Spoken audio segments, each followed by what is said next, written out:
page 52. The Art and Science of Low Carbohydrate Living, an expert guide to making the life-saving benefits of carbohydrate restriction sustainable and enjoyable. By Jeff S. Volek, Ph.D., Rhode and Stephen D. Phinney, M.D., Ph.D. Section 2. Perspective. Chapter 2. Low Carbohydrate Lessons from Aboriginal Cultures. Putting his life on the line. 2.3. Type of fat consumed. There is copious evidence that established hunting societies were selective of the types of fat that they acquired and ate. These choices seem to have been made for a number of reasons, including the shelf life of specific fats, that is, storability, as well as the nutritional properties of the different types of fat available. In the same way that herding societies processed milk to produce butter and cheese for long-term storage, hunters developed methods to process and store fat to tide them through lean periods in the hunting cycle. Pemmican was a staple of the bison people living on the Great Plains of North America. From Texas to the Canadian Prairie Provinces, teepees were erected next to a kill, the fat cut away and saved as the meat was dried in the sun or over a slow fire. A few days later, as their dogs consumed the last unwanted bits of cartilage and sinew, these people struck camp and departed with full stomachs and 100–200 pounds of reserve food. At those times when a fresh kill evaded them, an individual could remain healthy and happy on a pound of pemmican per day. So when hunting was good and the buffalo fat, families could process and transport with them a couple of months' food supply. While pemmican was obviously produced on the basis of availability, the priority of its consumption was based upon its physical properties. Late summer and fall pemmican was richer in saturated fats, making it firmer and thus was more resistant to melting and rancidity. This pemmican could be held in reserve for a year or two without going bad. In contrast, winter pemmican, made with body fat that was richer in polyunsaturates, tended to be softer and was more prone to rancidity. So these lots got consumed sooner rather than later. It was this summer pemmican that became a standard trade item of the upper Midwest in the 18th and 19th centuries as the Canadian Northwest and Hudson's Bay companies came to dominate the regional fur trade.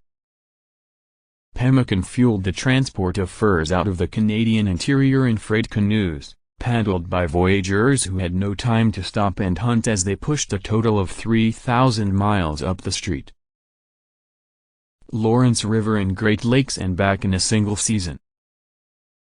But long before the Europeans came, archaeological evidence tells us that the aboriginal people of the Great Plains were already trading pemmican to their distant neighbors for pipestone, tobacco, flint, beaver, ermine, and even seashells. But the fat most valued and most extensively traded in aboriginal North America was extracted from an obscure little fish that appeared for just a week along the North Pacific coast every year in March, until recently. From the Klamath River in Northern California to the Aleutians, an icon of the aboriginal people in the region was the oelichin, aka oolakan or candlefish. This little forager of the Pacific came into inlets and estuaries every spring in vast numbers, where for 10 millennia the aboriginal people would gather in anticipation of its return. There were three major sources of fish fat available to the aboriginal everyman in this region: salmon, eel, and oelichin. Hunting larger game like whale, sea lion, and seal required access to the sea and the use of seagoing canoes. Some but not all coastal peoples had the technology to construct these large boats. But if you were shore-bound, the salmon, eel, and particularly the oelichin came to you dependably, year after year, century after century. Dependability you could build a culture on. The oelichin is up to 20% fat by weight. When you hang it out to dry, It becomes a dry stick that you can light like a candle in your winter lodge so you can see in the dark, thus its name, a candlefish. But more importantly, a ton of fresh fish harvested in March yields up to 400 pounds of fat you can extract, store in cedar boxes, and eat throughout the year. Why process and store oilage in Greece?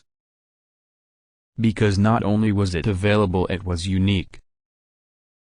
Unlike the oil from seal, whale, and salmon, oilage fat is very low in polyunsaturates, both omega-3 and omega-6/12. Its primary fatty acids are monounsaturated, much like olive oil.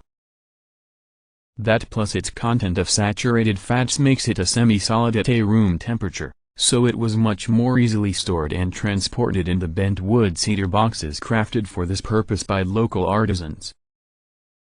Archaeological evidence indicates that oilage in Greece was produced along the North Pacific coast by the ton, much of which was carried inland for trading purposes along established Greece trails.